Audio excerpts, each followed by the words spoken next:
In this lecture, we are going to begin going over a possible implementation for Dijkstra's algorithm.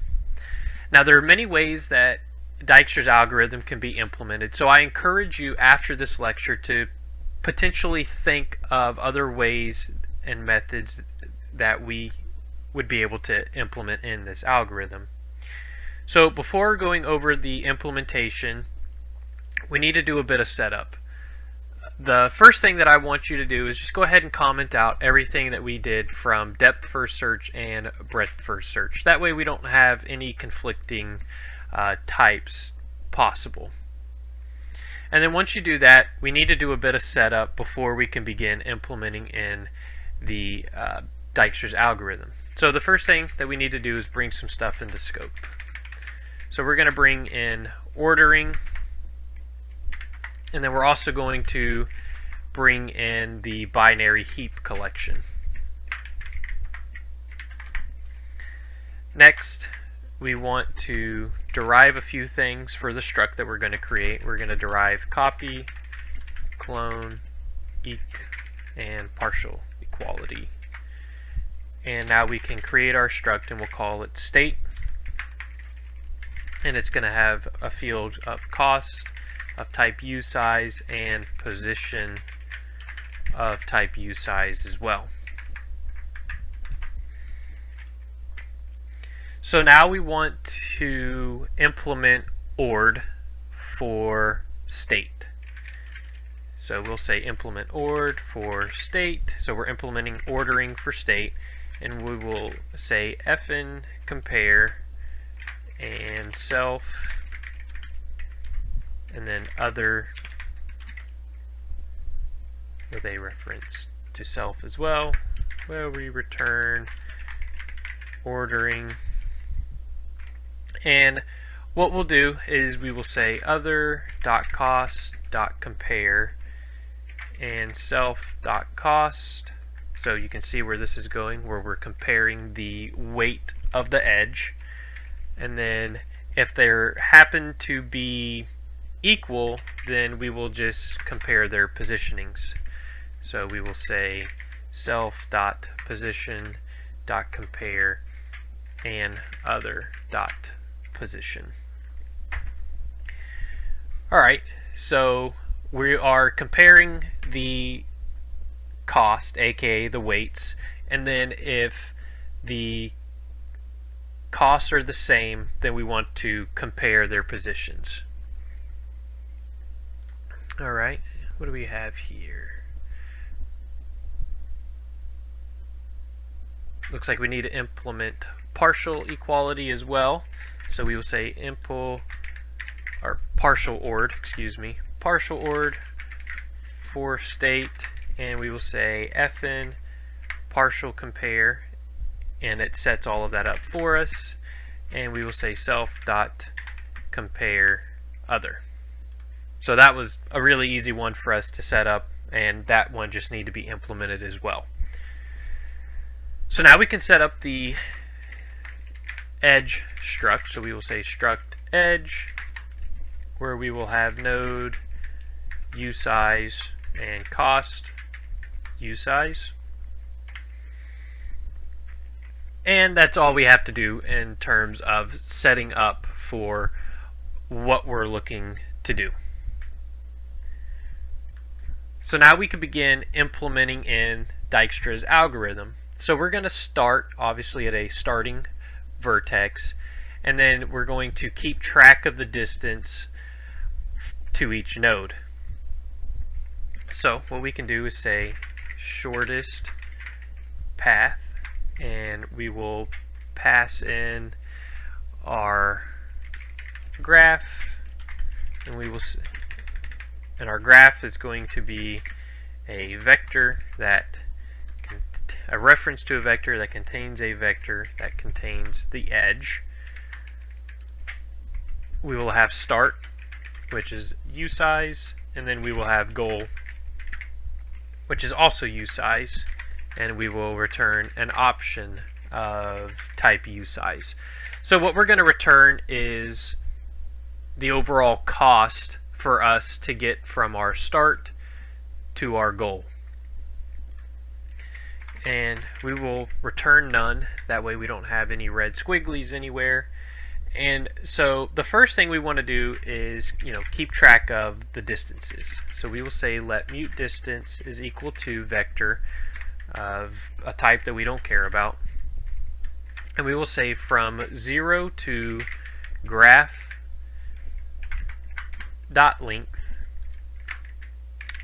map these values that we do not care about, and we will say usize max dot collect. So what we are doing here is saying, hey, for all of our distance, go ahead and make them the max size. That way when we look at the actual distance, we get a good comparison of what we want, right? So if it's usize max, then when we compare it to the distance inside of our vector here, we'll be able to update that accordingly with the edges cost. So now we want to create our visited, and we will say BinaryHeap new. So we know that our starting distance is always going to be 0 because that is where we're starting at, and we will push this into visited since that is where we are currently at. So we will say state our cost is 0 and our position is start. Alright,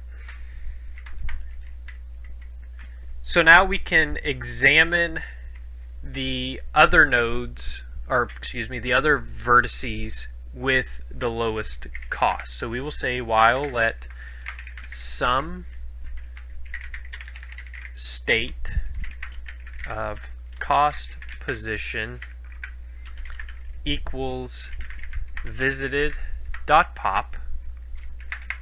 So now we need to check to see if the position we're at is the goal. So if position is equal to our goal, then we just want to go ahead and return some cost, and that cost is going to be our distance to get from our starting to our goal. Otherwise, if our cost is greater than our current distance, well, then we've already found a better way, so we can just go ahead and say continue. And then otherwise, for each node that we can reach, we need to check to see if there's a way forward with a lower cost going through that node. So we can say for edge in our graph with our current position, then we need to say let next is equal to state cost of cost plus edge dot cost and position of edge dot node. So if our next dot cost is less, so if next dot cost is less than our current dist next position, then we found a better way. So we will say visited dot push next, and now that we have found a better way, we will say dist next dot position is equal to next dot cost. So that's all we need to do to implement the shortest path here. And we return none still down here in the event that there is no way for us to get from start to our goal. So if we say get to some vertex that does not exist in the graph, then we want to return none because we don't have a path to it. So now we can test this out, and we'll test this out by using the graph we created in our previous lecture. That way we can very clearly identify if this is working or not. So we will say mod test use super on everything. That way we can bring it all into scope. And we will say test Dijkstra. And in here, now we can create our graph.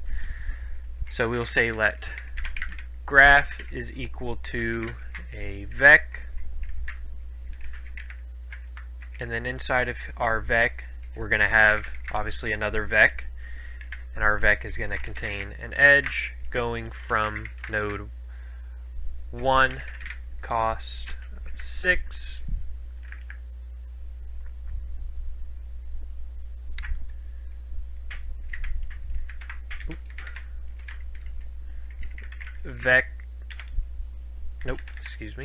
edge of node 2, cost 4. And I need to add in that guy, indent him. Helps if I add in everything appropriately. There we go. And we will add in one more edge of node 3, cost 1.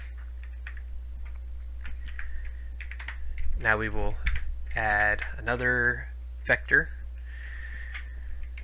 and we can start copying and pasting to speed these up. So this vector will go from node 0 to 6, and we will go from node 2 to 3.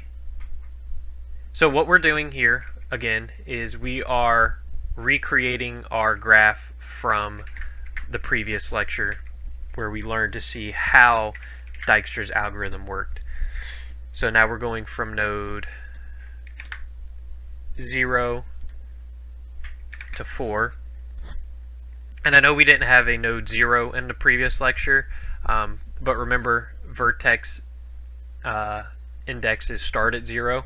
So subtract 1 from all of our vertex nodes in the previous lecture. So vertex 1 would become 0, vertex 2 becomes 1, and so on and so forth. Okay, let's cargo format this just to make it easier to read. There we go. Alright, so in our node 2, technically we go from node 2 to 0 with a cost of 4. We go to node 1 with a cost of 3. And remember, it's undirected, so we want to make sure we have all of our edges going both ways. And then we go to node 3 with a cost of 1.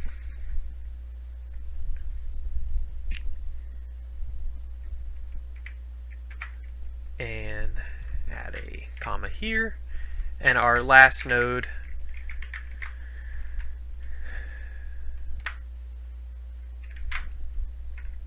we have our edge. Oop, don't need those. Our edge going from 0 to 0 with a cost of 1, and our other edge going to node 2 with a cost of 1 as well. So let's run cargo format again. Alright, so that looks a lot better. So what we have here is, and to make this clear, this is node 0, node 1, node 2, and node 3. So here we have node 0 going to 1 with a cost of 6, node 0 going to 2 with a cost of 4, 0 to 3 with a cost of 1, 1 to 0 cost of 6. So that way you can see that it is undirected. It is an undirected graph. And again, this is the same exact graph that we did in our previous lecture. So if you need a refresher on what this graph looks like visually, feel free just to go rewatch that lecture. That way you can see what it looks like. And so now we can say assert equals, and we want to call what did we call our function up here? Shortest path. So we say shortest path, pass in our graph. Our start, we will say, is 0, and our goal is we want to get to node 1.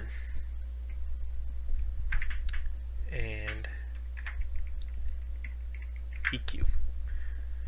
So what we're expecting to be returned here is sum 5. So if you remember from the previous lecture, our shortest path was 1 from starting from 1 to get to 2.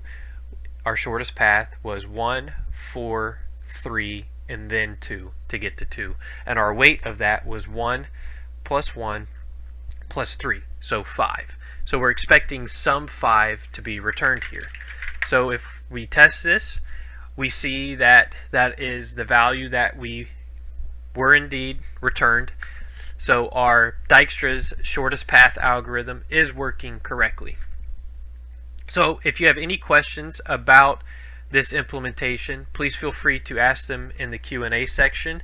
And in the next section, we will start looking at some algorithms that we can use when evaluating trees.